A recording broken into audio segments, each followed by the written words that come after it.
Hi, Mom. Hi, Jana. How are you? Well, big news in the Shortal family. You know the Pope. Yes, I now let's be very accurate. His older brother John and I went through eighth grade together at St. Mary's of the Assumption, which is on the far south side of Chicago. Many people say it's in Riverdale or Dalton, close enough. And yes, he would have been my brother Steve's age. And of course, Uncle Steve has passed on, but he would be the same age as Steve because then I looked him up and it said he was born in 1955. So I'm sure about that he was in Steve's class. I saw Steve today. In his class photo with the Pope. Did you see? See, Steve went to school with him. I told you. And that's just it. That's so exciting that you saw the photo. I belong to that group that's called I Went to St. Mary's Riverdale, as I said to you earlier. And the fact of the matter is, this is hot news for them on Facebook. This is the biggest thing that's come out of that little area of Chicago ever. Who'd have thunk it? Tell me about. I mean, you go to the same school. It's a small Catholic school. You're on the south Yeah. side. The family's probably pretty well known. Three brothers. Would it be unusual for a Pope to come from a school like that? It would be unusual for them to finish college. How about that? Does that make sense? It was a very working class neighborhood. What does it mean, or what did it feel like to you when you start connecting the dots and you figure out you go to the same grade school that the Pope went to? To be real honest with you, 3 weeks ago, I was reading something in a news feed and they mentioned his name and they said he was from the south side of Chicago. And they said, I don't know whether they said he was a dark horse. I remember I knew 3 weeks ago, I read about him and I thought, wow, that's John's brother. And, but I kind of dismissed it because I thought, they're never going to pick an American.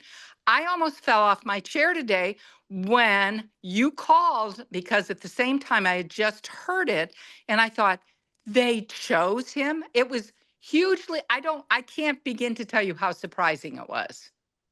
I mean, you have been to where I grew up. It's not the neighborhood you would have picked for a pope, probably, which only makes it even better. One of the things that I think that he will be absolutely, I think he's conservative in areas that concern me. But I think that he will be great in terms of immigrants and poor people. I think that his heart is there. And I think that even growing up, he would have seen that.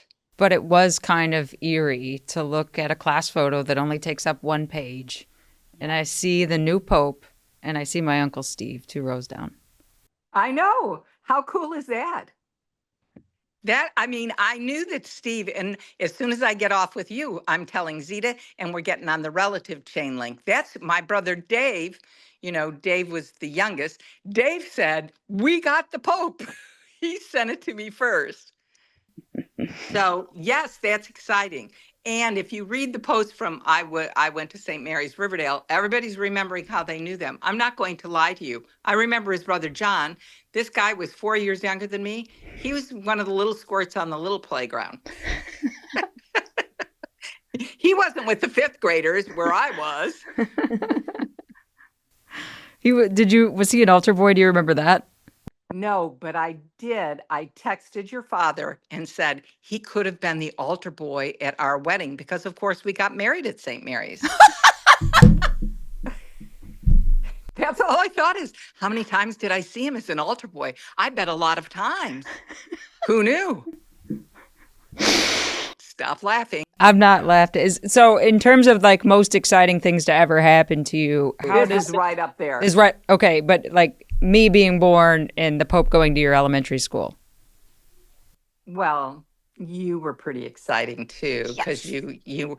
you were a little tough to get going at the beginning, remember collapsible lungs. Yeah, look at me now. Look at this microphone. It's huge. It makes me have faith that maybe things will get better for the church. And that's a big deal to me. All of the people that went to St. Mary's that are part of this group, and it's a pretty big group of us, they are beyond excited. It is when you went to a little school like that, and it was little, we had two eighth grade classrooms, two seventh grade, And by the time he went through, they were already starting to combine classes because enrollment was falling off. And combination of factors. People in Chicago, you've heard the term, people move out of the city and into the burbs looking for something more than living in the city. And I just think his parents were very staunch. His parents were very involved in our church. And that's just it. But for us growing up there, it was all we knew. Last question before I go. You brought this up on the phone. You were the small Catholic school lunch lady when I was a kid. And you had a recipe. Yes, the St. Mary's Sloppy Joe recipe. Lois, and her name will escape me, but Lois's mother did hot lunch. Maybe his mother did too. Every other Thursday, hot lunch. I can tell you how much it cost. You got one sloppy Joe, 2 pickles, and a handful of potato chips. 30 cents. But you got that recipe from St. Mary's. I certainly did, and I make it all the time because they're the best sloppy Joes ever. And you know who was the lunch lady at St. Mary's? The Pope's mom. That's what I'm saying. This was wonderful. That's what I mean. So we got the lunch. She gave it. That was the highlight. If you're a Catholic school kid and you carried your peanut butter sandwich every single day, getting sloppy joes every other Thursday was the highlight of your life. Wow. I'm telling you, and there were a lot of kids in my family, so you were happy to get the 30 cents. All right, Maureen Shortal, everyone.